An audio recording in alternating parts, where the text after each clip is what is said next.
Bienvenue à toutes et à tous pour ce nouveau tutoriel de la chaîne Paranormal Geek sur comment on utilise la Ghostbox PSB11. Je suis allé voir sur internet, il y a quelques vidéos explicatives mais pas en français.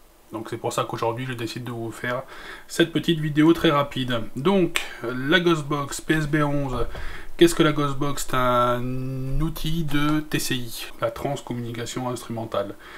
C'est un genre de scanner de fréquence. Je vais vous montrer de suite comment ça fonctionne. Donc on ouvre la boîte, ce n'est pas un placement produit, loin de là. Je ne suis absolument pas sponsorisé par Spirit Shop ou autre magasin de vente pour vous parler de ce produit. C'est juste un petit conseil pour les enquêteurs. Donc voilà comment ça se situe. L'antenne, déjà, rétractable. Vous avez le bouton on-off qui se situe ici. Les boutons de volume. Les boutons pour lancer les scans dans un sens ou dans l'autre, ça c'est à votre convenance. Le bouton sur chaque channel qui vous permet de switcher entre la bande AM et la bande FM. Et le sweep rate, c'est-à-dire la durée auquel l'appareil va rester sur chaque fréquence. Donc ça va de 50 millisecondes à 300 millisecondes. Vous avez ensuite un détecteur de changement de température qui est gradué ici, et qui vous permet de voir si la température va fluctuer de 0 à moins 5 degrés ou prendre 5 degrés de plus. Ça peut être pas mal lors d'enquête pour voir justement lors des sensations de froid qu'il y a effectivement une variation de la température. Un bouton mute qui vous permet de couper le son. On va faire un test. Là vous voyez que ça coupe littéralement le son des deux channels. Vous avez ensuite des sorties audio pour chaque channel du scanner de fréquence de la Ghostbox, ce qui vous permet de les remettre directement sur un enregistreur numérique et d'enregistrer toutes les voix, toutes les émissions que vous recevez. Pour activer ce détecteur de changement brutal de la température, il faut aller de ce côté de l'appareil et glisser en fait le petit switch sur temp, comme température. Là on a entendu un petit bip et on voit que la température est à 0. D'accord? Si on a un changement brutal de la température, la LED va changer, passer du vert au rouge dans un sens ou dans l'autre, et se mettre à biper. Le capteur de température se trouve ici. Rien que le fait d'avoir passé le doigt au-dessus, c'est très sensible, et là on prend plus 1 degré. Vous appuyez sur température reset. Si vous mettez votre doigt trop près du capteur, vous allez très rapidement avoir ce changement de température. Donc là vous voyez que c'est bon, par contre si vous venez mettre votre doigt ici, de suite, vous avez l'appareil qui se met à sonner, plus 3, plus 4, plus 5 degrés. Température reset.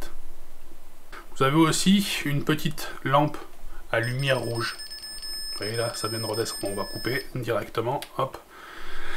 Une petite ampoule à lumière rouge pour pouvoir faire des réglages lorsque vous êtes en infrarouge, dans le noir. Les utilisateurs d'appareils photo pour l'astrophotographie ou de nuit connaissent bien ce procédé. Ça évite de vous éblouir lorsque ça fait longtemps que vous êtes dans le noir. Votre pupille s'habitue en fait à la pénombre. Et si vous utilisez une lampe torche pour faire des réglages sur votre caméra ou autre chose, ou pour chercher quelque chose, vous allez mettre énormément de temps pour que votre pupille puisse se réadapter à la pénombre ambiante. C'est pour ça qu'on utilise la lumière rouge, voyez. Ça a la particularité de ne pas nous éblouir. Cet appareil a la particularité d'avoir justement ce petit switch qui nous permet de couper en fait les bandes radio, d'accord? Donc vous pouvez couper uniquement le AM, uniquement les stations FM, en fonction évidemment de la bande de fréquence que vous allez utiliser, ou les deux antennes directement. Là, dans cette position-là, sur AM, FM, antenna, sur off, avec le off allumé en rouge, toutes les stations sont coupées. C'est que normalement, si on va faire un test, on n'entendra absolument aucune chaîne de radio. On lance le scan de l'appareil directement en appuyant sur FWD pour forward, avance rapide. Voilà, on entend un petit passage comme ça. Chaque fréquence est balayée 50 millisecondes. On va augmenter ce temps de passage sur chaque fréquence. Et le LED, par exemple, la première, celle-ci, donc, qui clignote, qu'on a lancée, est sur 200 millisecondes. D'accord? Donc là, on va amplifier le volume.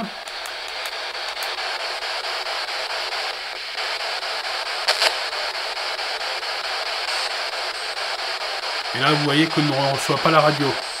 Ce petit bouton fonction nous permet en fait de choisir si on va utiliser uniquement un channel ou un autre, ou les deux en même temps. Vous voyez qu'en appuyant sur le bouton fonction, il y a uniquement le channel 1 qui est allumé et qui se met en route.